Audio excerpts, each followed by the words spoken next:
गौतम बुद्ध नगर में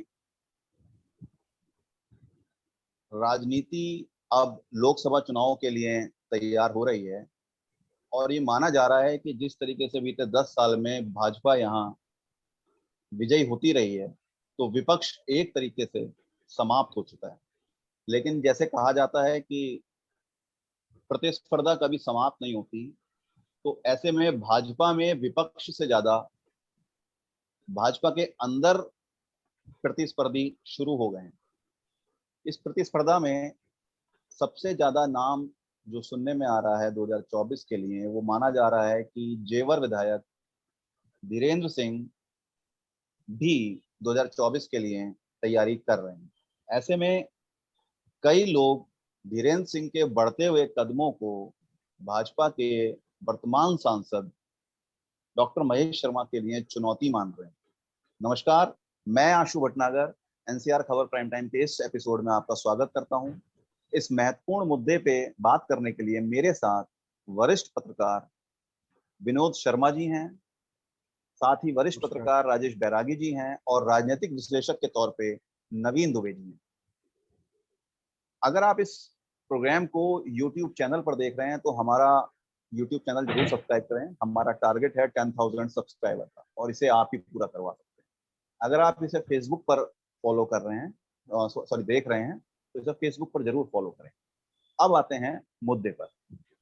तो सबसे पहले मैं बात करना चाहूंगा विनोद शर्मा जी से। विनोद जी, आप बीते 3 दशक से नोएडा की राजनीति को देख रहे हैं और समझ रहे हैं। आपको क्या लगता है कि ये 2024 में भाजपा के अंदर जो कश्मकश है, इसमें सिर्फ धीरेन्द्र सिंह ही है या और भी दावेदार हैं? और महेश शर्मा जी की क्या स्थिति है? देखिए, 1996 से जी अब तक जी भाजपा ने अपने जो प्रत्याशी बनाए, 96 से लेके खुर्जा थी जब 96 में अशोक जी प्रधान यहाँ से प्रत्याशी थे, जी और 2004 तक खुर्जा लोकसभा क्षेत्र था ये, जब हमारा नोएडा, ग्रेट नोएडा। जी तो चारों बार अशोक प्रधान ही प्रत्याशी रहे। तब भी अटकलें लगती थी कि अशोक प्रधान का टिकट कटेगा, कोई और लेगा, कोई और लेगा, कोई और लेगा।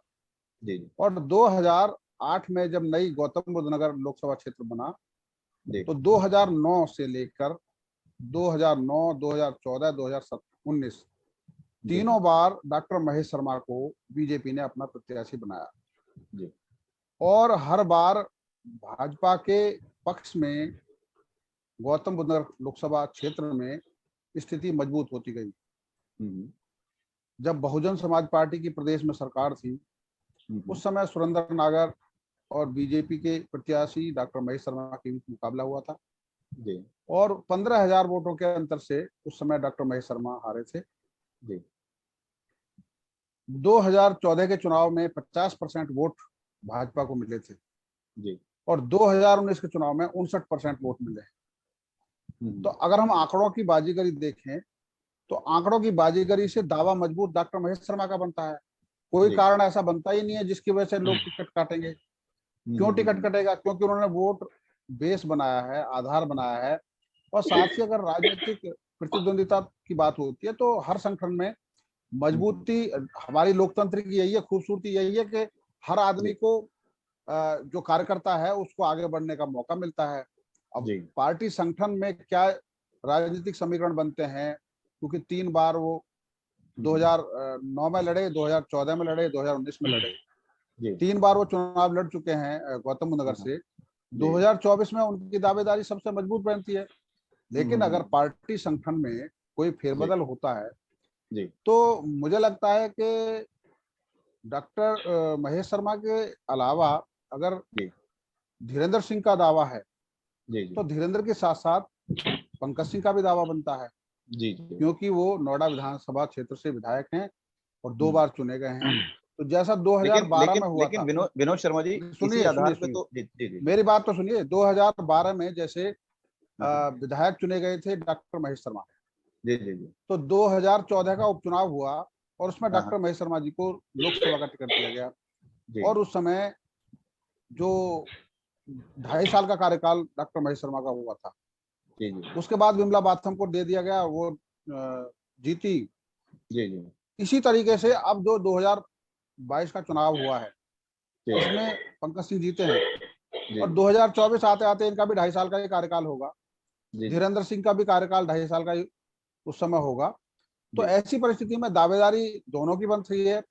जहां हाँ तक हाँ उसकी बात है कि हम लोग जो क्यों सोच रहे हैं ऐसा, हाँ हाँ, वो एक महत्वपूर्ण विषय इसलिए है कि ग्रेट नोएडा वेस्ट में भी धीरेन्द्र सिंह की सक्रियता बढ़ी है।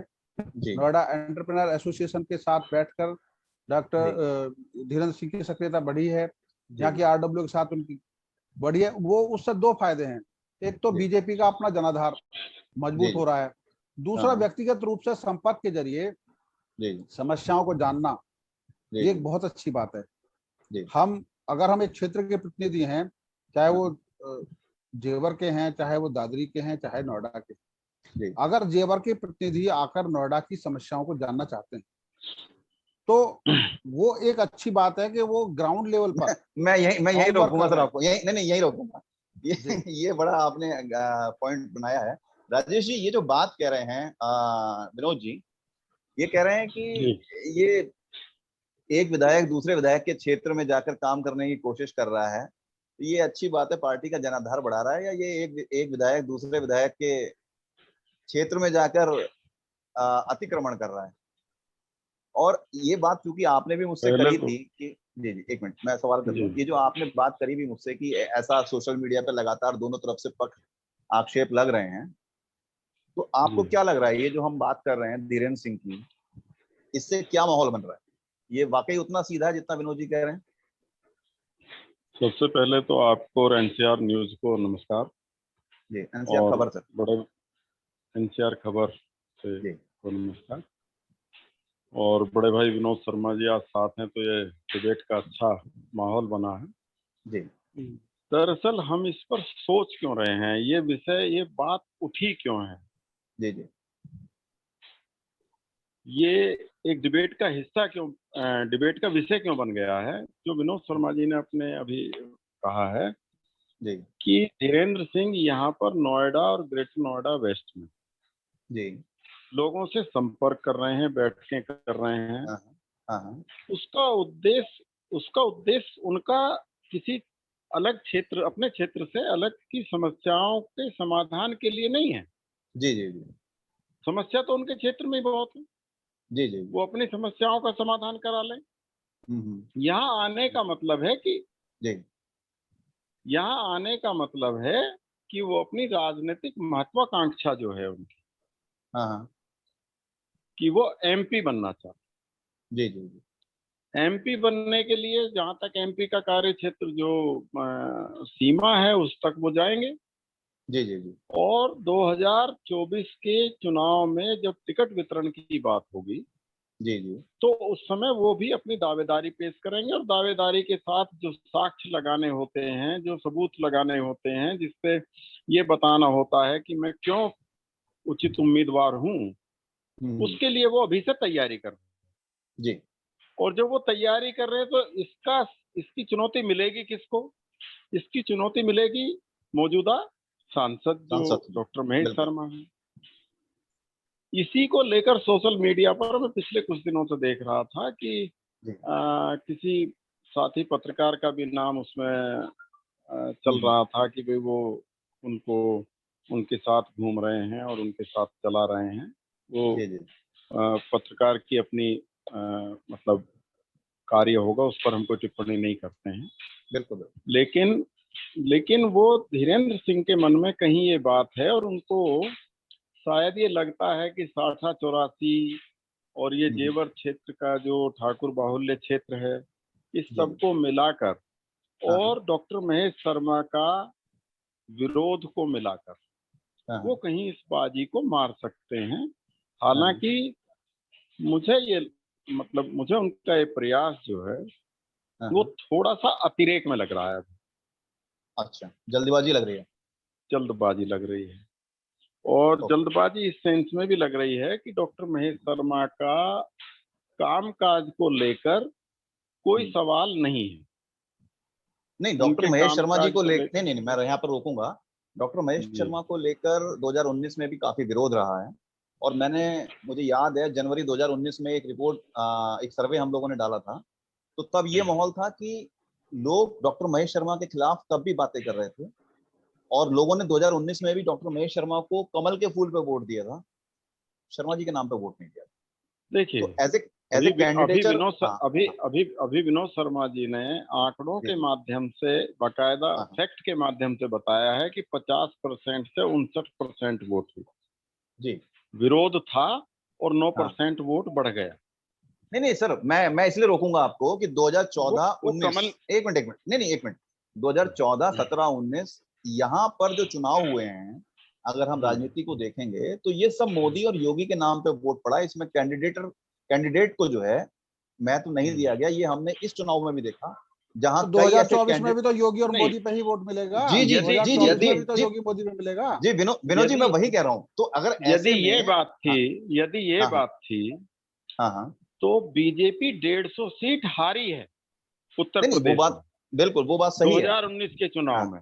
जी। अगर वो पार्टी के नाम पर ही सब जीत रहे, 2022 के चुनाव में 150 सीटें हारी है जी, पिछले के मुकाबले लगभग 70 सीटें हारी है। लेकिन वो अभी तो उस बात को अलग रखते हैं। मैं ये कह रहा हूँ कि केवल पार्टी सर्वोपरि है, पार्टी की स्वीकार्यता सर्वोच्च है, लेकिन प्रत्याशी कुछ नहीं है ऐसा हम नहीं कह सकते। प्रत्याशी की भी अपना आधार होता है। ठीक है, मैं एक मिनट आपको रोक रहा हूँ। मैं राजेश जी, मैं एक बार नवीन जी को ट्राई कर लेता हूँ। नवीन जी, आपको आवाज आ रही है? नवीन जी, शायद उनको आवाज नहीं आ रही है। मैं विनोद जी एक मिनट इस बात में ला रहा हूँ। मैं फिर राजेश जी से दोबारा बात करूंगा। वो जो बात कह रहे हैं कि कैंडिडेट का भी अपना महत्व है, और अगर हम ऐसे में बात करें तो जो 3 नाम आपने शुरू में बात करी कि भाई महेश शर्मा जी के सामने 2 ऐसे दावेदार हैं। पंकज सिंह भी 2 बार के जीत चुके हैं और धीरेन्द्र सिंह भी 2 बार के जीत चुके हैं। हालांकि मैं इसमें ये भी जोड़ना चाह रहा था कि अगर आपके इस आधार को लूंगा तो दादरी विधायक भी दूसरी बार जीत चुके हैं। हाँ, ठीक है तो ना? उस हिसाब से उनकी दावेदारी ज्यादा मजबूत बनती है, क्योंकि वो कांग्रेस से बीजेपी में आए हैं और वो बीजेपी के ही हैं। किनके? धीरेन्द्र सिंह तो कांग्रेस से बीजेपी में आए हैं ना। तो गुरुजी भी जो है बीएसपी से बीजेपी में आए थे। अरे वो बीएसपी में दब थे, उसके बाद में तो बीजेपी में बहुत पहले आ गए थे वो भी। नहीं, वो चुनाव के समय तो लाए गए थे 2016 हाँ, तो ये अब उस हिसाब से अगर देखा जाए तो फिर तो पंकज सिंह और महेश शर्मा ही हुए ना मुकाबले में। अगर पार्टी की प्रतिबद्धता देखें, लेकिन मैं यहाँ ये कहना चाहूंगा कि बीजेपी का वो चरित्र जो 2012 में था, 2010 में था, वो बदल चुका है। बीजेपी अब जो है वो जो मजबूत देखती है, चाहे वो किसी भी पार्टी का हो, उसी को प्रत्याशी बनाती है। ऐसा मैंने 2019 और 2022 के चुनावों में देखा। जब 2017 में योगी सरकार बनी थी तो उत्तर प्रदेश में 11 मंत्री ऐसे थे जो बहुजन समाज पार्टी में मायावती की सरकार में मंत्री थे, और उनको योगी सरकार में भी मंत्री बनाया गया। इस बार जो योगी 2 बनी है, इसमें भी 22 मंत्री ऐसे हैं जो दूसरे दलों से आए हैं, लेकिन योगी सरकार में वो मंत्री हैं। इसका मतलब यह है कि स्वीकार्यता दूसरे दलों से बढ़ रही है। मैं तो इसी पॉइंट पे आपको ला रहा हूँ। एक ये जो आपने बात की है कि बीजेपी उसको टिकट देती है जिसकी स्वीकार्यता और जीतने विनिंग कैपेबिलिटी बेहतर हो। तो क्या वाकई धीरेन्द्र सिंह इसी विनिंग कैपेबिलिटी और स्वीकार्यता को बढ़ाने के लिए लगातार ग्रेटर नोएडा वेस्ट और नोएडा में अपनी सक्रियता बढ़ा रहे हैं, और खास तौर पे उन ब्राह्मण नेताओं से मिलने की कोशिश कर रहे हैं? जैसे बीते दिनों वो पूर्व कांग्रेस और वर्तमान बीएसपी के प्रत्याशी कृपाराम शर्मा जी से भी मिले, जिनको ये माना जाता है कि वो राजनीतिक नोएडा की राजनीति में महेश शर्मा जी के विरुद्ध हैं। तो अगर मतलब वो कोशिश कर रहे हो कि शर्मा जी को बीजेपी में ले आए, मतलब जो भी उनकी पॉसिबिलिटी रही, तो ये क्या सब उसी का एक क्रम है? देखो, ये बात हर राजनीतिक दल जो जिस तरह काम करता है, जैसा हाल ही में उन्होंने योगी आदित्यनाथ को चिट्ठी लिखी और उनसे मुलाकात करके ज्ञापन दिया योगी धीरेन्द्र सिंह ने, जो डॉक्टर महेश शर्मा जी ने नहीं दिया। वो ये था कि नोएडा, ग्रेट नोएडा में जो गांव प्राधिकरण के अंतर्गत आते हैं, उन गांवों में जो संपत्ति का अधिकार का कानून है वो लागू किया जाए। दूसरे, यहाँ पर प्रधानमंत्री आवास योजना की जो योजना है उसको कारगर ढंग से लागू किया जाए, और उसको लेटर देने के बाद उसकी बाकायदा रिलीज बना के मीडिया को जारी करना। तो ये इस बात का द्योतक है कि वो क्षेत्र जो अछूता है आज जी। के सांसद जी के हिसाब से, उसको उन्होंने उठाया और एक तरीके से लोगों का ध्यान आकर्षित किया। जी। तो जो पॉइंट होते हैं वो इसलिए होते हैं कि कौन कैच करता है कौन नहीं करता, जबकि यहाँ पे विधायक भी पंकज सिंह जी हैं, सक्षम में हैं, वो प्रदेश उपाध्यक्ष बिल्कुल भी हैं और बिल्कुल। बहुत महत्वपूर्ण जिम्मेदारी उनके पास इस समय उत्तर प्रदेश में है। तो जो कौन काम करवा सकता है कौन नहीं करवा सकता है, ये भी आने वाले 2 साल में देखने को मिलेगा। अगर वो महत्वपूर्ण, अब जैसे जेवर एयरपोर्ट है, जी जी। उसमें दावेदारी सब करते हैं। ये हाँ बात सही है कि जेवर एयरपोर्ट की स्थापना, नींव की ईंट डॉक्टर महेश शर्मा है, क्योंकि उन्होंने उस समय इस मुद्दे को रखा था जब अखिलेश सरकार ने उसको रिजेक्ट कर दिया था और आगरा से आगे बनाया जाना था। लेकिन डॉक्टर महेश शर्मा पर ये आरोप लगते रहे हैं कि वो इसको जेवर की जगह जयपुर ले जाना चाहते थे, मतलब ना ना, ऐसा कुछ नहीं है, ये आरोप ऐसा कुछ लगातार नहीं है। मीडिया में रहते आरोप हैं। लगाने वाले लगाते रहे, लेकिन हाँ हाँ। असलियत हम लोगों को पता है कि जी किस जी तरीके से प्रस्ताव बाहर निकला और कैसे उस पर जी जोर डालते रहे। क्योंकि जब लोगों ने यहाँ विरोध करना शुरू कर दिया था कि हम यहाँ नहीं बनने देंगे, तब ये हाँ। बात किसी और के जरिए चलवाई गई कि वो यहाँ से वहां ले जाना चाहते हैं। ये राजनीति में सब अच्छा। चलता रहता है। लेकिन जी बिल्कुल मेरा ये बिल्कुल। मानना है कि जेवर एयरपोर्ट को बनवाने में, स्टार्टिंग कराने में जो भूमिका महत्वपूर्ण रही है वो डॉक्टर महेश की रही है। लेकिन जब जमीन अधिग्रहण का मामला आया, किसानों को जमीन देना, क्योंकि जमीन भी लेनी बहुत जरूरी थी, जी उसमें धीरेन्द्र सिंह का महत्वपूर्ण योगदान है। जी। तो हर एक का अपना अपना योगदान है और उस योगदान के बदले में वहां की जनता ने उनको भी चुना, इनको भी चुना। लेकिन लेकिन लेकिन जातीयता मैं वाला ये। जो मुद्दा है जी जी। वो बड़ा महत्वपूर्ण है, हाँ हाँ जो हम बात कर रहे हैं। और हाँ। उसकी झलक आपने देखी होगी 2022 के चुनाव में, एक बिल्कुल दो बिल्कुल। जगह विवाद भी हुए हैं।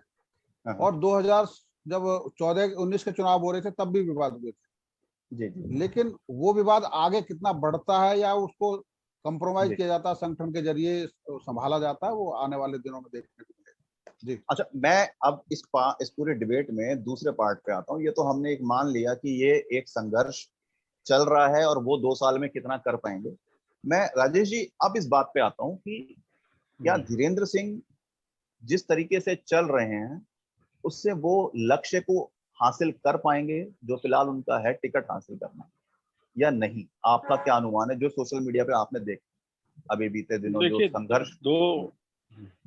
दो चीजें हमें पहले से जानना चाहिए। मैं एक घटना का उल्लेख करना चाहूंगा जी जी कि ये संभवतः 2000 के आसपास किसी चुनाव की बात थी।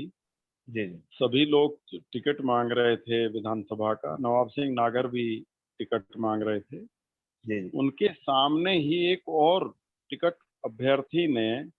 संगठन के नेता से कहा कि जी इन्हें टिकट मत देना, इनका तो 12 बीघे में कोई दाना नहीं। हाँ हाँ। तो नवाब सिंह नागर ने तुरंत कहा कि जी इन्हें टिकट जरूर देना, ये अभी जिला पंचायत का सदस्य का चुनाव हार कर आए हैं, इनका तो 12 बीघे में दाना ही दाना जी है नहीं। जी जी तो ये राजनीति में प्रत्याशा रखना, प्रयास करना और अपना विस्तार करना, महत्वाकांक्षी होना, ये सब राजनीति के अनिवार्य हिस्से हैं। यदि कोई प्रत्याशा नहीं रखता है वो हाँ। राजनीतिक हो ही नहीं सकता है। जी निराश व्यक्ति राजनीतिक नहीं होता। बिल्कुल बिल्कुल। तो धीरेन्द्र सिंह का प्रयास करना, अपना विस्तार करना, लोगों से मिलना जुलना, अपनी पैठ बनाना, इसमें कोई बात नहीं है। लेकिन हमें जानना चाहिए कि ये प्रत्याशा आखिर उत्पन्न कहाँ से होती है। तो जी बिल्कुल। हाँ धीरेन्द्र सिंह जो है वो हाँ। बाई बर्थ कर्मठ व्यक्ति है। Okay. Dhirendra Singh by birth कर्मठ व्यक्ति हैं। वहां हाँ पर उन्होंने, जब वो कुछ नहीं थे, हाँ हाँ। राजनीतिक रूप से कुछ नहीं थे, तब भी वो वहां का बाकायदा एक जनता दरबार रोजाना लगाते और विधायक से ये ज्यादा माना मजबूत थे जा वो, हाँ हाँ? हाँ, ये माना जाता है तब भी वो विधायक से कि ज्यादा मजबूत थे। विधायक से जी ज्यादा जी। मजबूत थे। हाँ और हाँ। वो ये माना जाता है कि वो थाने से ज्यादा उनके यहाँ पर फरियादी आते हैं और वो वो फिर उनका एक जैसा चाहते हैं वैसा करवाते हैं। पारिवारिक राजनीतिक हाँ, माहौल रहा है। वो हाँ उनके पिताजी हीरी सिंह जो हैं वो जी वहां जी पर जी। एक बड़े जमींदार और उस तरह हाँ से हाँ। रहे हैं, मुखिया जैसे व्यक्ति रहे हैं। आज हम्म। भी नगर पंचायत का कार्यालय धीरेन्द्र सिंह के घर में चलता है। बिल्कुल सही बात। नगर पंचायत का कोई कार्यालय प्रभुपुरा में नहीं है, वो जी जी धीरेन्द्र सिंह के घर में चलता है। जी और उनकी छवि उस तरह की रही है। फिर उन्होंने भट्टा पार्सल कांड में एक ऐसा कांड ही कर दिया कि जो बिल्कुल फेमस हो गए थे। विश्वविख्यात हो गया और एक फिल्म का विषय भी बन गया था वो। जी जी तो वो उनको बहुत लंबा माइलेज दे गया। उसके बाद उन्होंने भाजपा ज्वाइन की। भाजपा ज्वाइन ही नहीं की बल्कि जीत कर भी दिखाया, हाँ। दोबारा भी जीत कर दिखाया। तो दावे तो इसी प्रकार बनते हैं नहीं टिकट नहीं, के। मेरा सवाल ये लेकिन है, नहीं नहीं राजेश जी, मैं मेरा सवाल जी ये है कि ये जो जी उनका एक बाई बर्थ एक राजा वाला एटीट्यूड है, मैं इसको राजा वाला एटीट्यूड ही कहूंगा, जो आपने बात कही कि वो जी दरबार लगाते रहे हैं, सामंतवाद। सामंतवाद कह लीजिए आप आपके हाँ शब्दों में, हाँ जी और जी उसके जरिए वो लोगों की समस्याएं हल करते रहे हैं। तो जी ये जो एक बात है, हालांकि ये डॉक्टर महेश पॉजिटिव शर्मा, है। हाँ ये पॉजिटिविटी उनको डॉक्टर महेश शर्मा पर ज्यादा फायदा देगी, या ये मैं सिर्फ, मैं दूसरी तरफ आ रहा था। जी जी जी, मैं आपके सवाल को पहले ही समझ गया था कि आप क्या पूछना चाह रहे हैं। हाँ हाँ मैंने धीरेन्द्र सिंह के हाँ, कार्य और चरित्र का वर्णन किया। अब मैं डॉक्टर महेश शर्मा का बताता हूँ। डॉक्टर महेश जी शर्मा यहाँ राजस्थान के किसी स्थान से आकर उन्होंने यहाँ डॉक्टरी शुरू की जी जी और उन्होंने जी इतने लोगों को लाभ पहुंचाया है अपनी चिकित्सा के सेवा से भी जी जी, और अन्य समाज सेवा के क्षेत्र में भी कि जी, लोग मतलब डॉक्टर महेश शर्मा को यदि जो लोग पुराने से जानते हैं हाँ वो हाँ बताते हैं कि हाँ हाँ, कैसे वो बगैर पैसे लिए मजदूरों को दवा देते थे। अगर किसी पे पैसे नहीं है, किसी पे नहीं, कम मैं पैसे जानता हैं हूँ। तो कम पैसे। जी हाँ जी जी हाँ जी जी। जी, मैंने उन्होंने नब्ज बड़ा दिखाई है उनको। हम्म, है। मैंने उनको 1983 में 84 में नब्ज दिखाई है अपनी। जी जी जब वो जी जी जी जब वो सेक्टर 19 के एक नर्सिंग होम, जो छोटा सा रूम था, जी जी जी जी उनका जी अपना कमरा जी था, उसमें बैठते थे। जी जी और हाँ अभी भी मैं बता रहा हूँ, एक और बहुत बड़ी महत्वपूर्ण बात बता रहा हूँ डॉक्टर महेश जी शर्मा की, जी कि जी जी वो उनका 300 बेड का हॉस्पिटल है ये नोएडा वाला। जी जी जी, वो रात को 11:30 बजे निकलते थे और हर कमरे में जाते थे अपने बेड, हाँ मतलब हाँ हाँ हॉस्पिटल के। हाँ हाँ हाँ, और हर एक पेशेंट से मिलने के बाद ही वो घर जाते थे। जी जी, जी तो ये जो वर्किंग स्टाइल है ना काम करने की, आम जी आदमी उसको इलाज जो मिला ठीक है, लेकिन लेकिन लेकिन अस्पताल का मालिक, सुनो, मैं डॉक्टर, आप मैं पूरी नहीं नहीं, बात सुन लो पहले, जी जी जी पूरी बात जी, सुनिए पहले। हाँ हाँ अगर अस्पताल का मालिक है, चलो कोई बात नहीं, जैसे भी होता है, अगर वो हाँ हाँ, सबसे मिलके जा रहा है, तो एक टच टच थेरेपी जिसको बोलते हैं, बिल्कुल बिल्कुल, वो टच हाँ थेरेपी, और दूसरा बूथ मैनेजमेंट, जो हाँ, इनके आगे बढ़ने का कारण है। आपने जो तो इनके ही और ऑफिस से दूसरी, चलता है मेनली, नहीं ये भी चलता है, इन्होंने यही हाँ नहीं, हाँ हाँ, महाराष्ट्र में भी 2-3 संसदीय क्षेत्रों में बूथ मैनेजमेंट का काम किया। अच्छा, तो जो चीजें राजनीतिक रूप से एक संगठन को चाहिए होती हैं, हाँ वो हाँ, एक नेटवर्किंग है इनके पास। जेवर में अलग हॉस्पिटल है, खुर्जा में अलग जी हॉस्पिटल है। तो एक नेटवर्किंग सिस्टम जो है, वो भी एक अच्छा एक आधार है कि जनता से जुड़ने का। नहीं नहीं, तो विनोद वो एक विनोद जी, कारण है। मेरा सवाल इसमें यह है कि जो लोगों की परेशानी है, मतलब डॉक्टर हम्म। साहब का पर्सनल एक टच बहुत अच्छा है, और उन्होंने लोगों के साथ बहुत सेवा भी की है 20 साल में। बल्कि मैं उनकी पत्नी का एक बार कहीं बात सुन चल रही थी, तो उन्होंने कहा, एक ग्रुप में थे जैसे, कि इस शहर के आधे बच्चे हमारे यहाँ ही, मतलब हमारे से पैदा हुए हुए हैं, जो हाँ। एक सच्चाई भी है कहीं ना कहीं तक। लेकिन लोगों का ये आरोप है कि डॉक्टर साहब ने सारा फोकस राजनीति में आने के बाद अपने अस्पतालों पर रखा, इस शहर को, इस जिले को सरकारी स्वास्थ्य सेवाओं या सरकारी सेवाओं में वो कुछ नहीं कर पाए। ये उनके ऊपर एक बड़ा आरोप है। अब ये जो धीरेन्द्र सिंह की एंट्री हो रही है, इससे लोगों को ये नहीं, आशा एक जगने एक लगी है। बात बताओ, जी, ये आरोप कैसे साबित होगा कि 2009 में वो हाँ पहली बार राजनीति में एंट्री करते हैं, ठीक जी, है? हाँ 2007 से लेकर 2017 तक सपा और बसपा की सरकार रही है। तो इस हाँ, दौरान सपा बसपा को चिकित्सा सुविधा सुधारनी थी, या डॉक्टर तो महेश शर्मा रोक रहे थे? नहीं नहीं नहीं नहीं, देखिए देखिए, उनकी कहीं भी एक जो है, एक मिनट, उनकी कहीं भी एक जो सबसे बड़ी परेशानी रही कि जब उनकी सरकारें नहीं थी तब वो विधायक सांसद नहीं, रहे, 2009 में लेकिन बने उन्होंने ना। कहीं इसके लिए, नहीं, 2012 में बने हाँ विधायक। वो तो चौ विधायक है। हाँ हाँ 12 हाँ, में विधायक थे वो, 12 में बने, हाँ पहली बार 12 में, 12 में आए हाँ, हैं। 10 साल का कुल लेकिन शासन हुआ लेकिन उनका। हाँ, लेकिन उसके बावजूद कहीं उन्होंने इसके लिए प्रयास नहीं दिखे, जबकि मायावती यहाँ पर 4 स्कूल बनवा गई, एक अस्पताल बनवा गई, फिर अखिलेश की सरकार में भी एक तो अस्पताल जनता बना। ने उन्हें तो दंडित ये, क्यों नहीं किया? नहीं, ये तो उनका बूथ मैनेजमेंट उनका वो है, मैं मानता हूँ इस बात को। आने वाले दिनों में यही बूथ मैनेजमेंट काम करेगा। नवीन नहीं, दुबे जी जुड़ रहे हैं शायद। इसमें जी एक बात और भी है जी कि जी। अभी हालांकि डॉक्टर महेश शर्मा खुद हाँ हॉस्पिटल व्यवसाय से जुड़े हैं, उनका बहुत बड़ा जी। व्यवसाय है वो, हाँ तो हाँ उनसे ये उम्मीद करना बेमानी है कि वो सरकारी स्वास्थ्य सेवाओं को विस्तार होने देंगे। लेकिन इसके हाँ बावजूद मैंने ये देखा है, हाँ हाँ मैं उनका कोई पक्ष नहीं ले रहा हूँ, हाँ हाँ। कि इसी जनपद में दो बड़े बड़े हॉस्पिटल, जिम्स और चाइल्ड पीजीआई जैसे अभी इसी हम्म, दौर में खड़े हुए हैं। ठीक है। एक मैं कोविड हॉस्पिटल, एक जी जी मिनट सुनिए सुनिए, जी जी जी।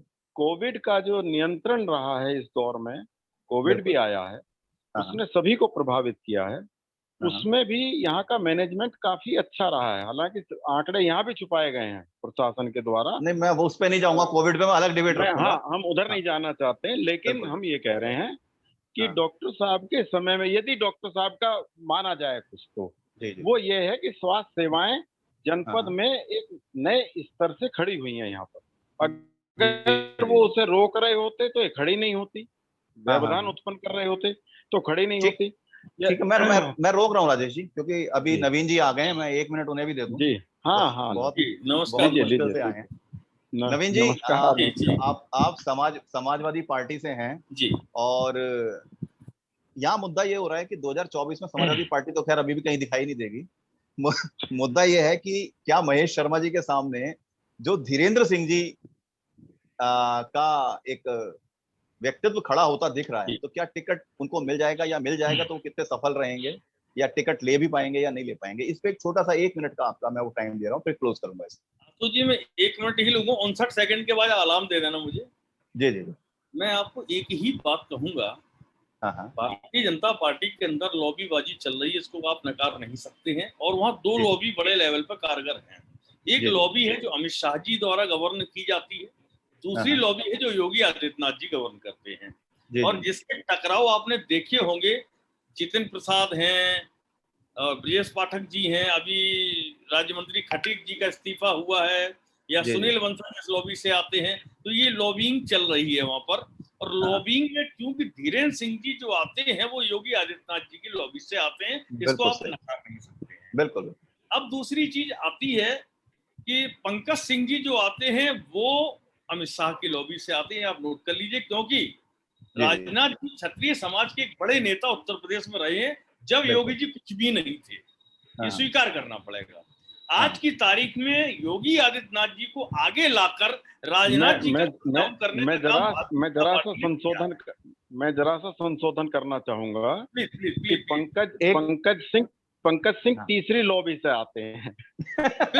बिल्कुल बिल्कुल, मैं ठीक है सहमत ठीक है। हूँ, बिल्कुल ठीक है सहमत ठीक हूँ है। आपकी बात से। जी वो जी जी तीसरी लॉबी जी से आते, मैं वो भी जी समझ रहा हूँ। मैं ठीक है अब मैं ठीक है। जी इसमें एक चीज कर, अब धीरेन्द्र जी सिंह जी की बात आती है। हाँ हाँ धीरेन्द्र सिंह जी का बेसिक, वो बहुत अच्छे व्यक्ति हैं, मेरे मित्र भी हैं, हाँ लेकिन नोएडा की राजनीति में या पूरे प्रदेश में, उत्तर प्रदेश और बिहार के राजनीति को अगर हम राजनीतिक परिप्रेक्ष्य में देखें, मैं बिल्कुल समाजवादी पार्टी की बात नहीं करूंगा, बाद में करूंगा। जी। राजनीतिक परिप्रेक्ष्य में देखें तो उत्तर प्रदेश और बिहार की राजनीति टोटली जाति के इर्द गिर्द केंद्रित रहती है, इसको हम और आप नकार नहीं सकते हैं। बिल्कुल और बिल्कुल।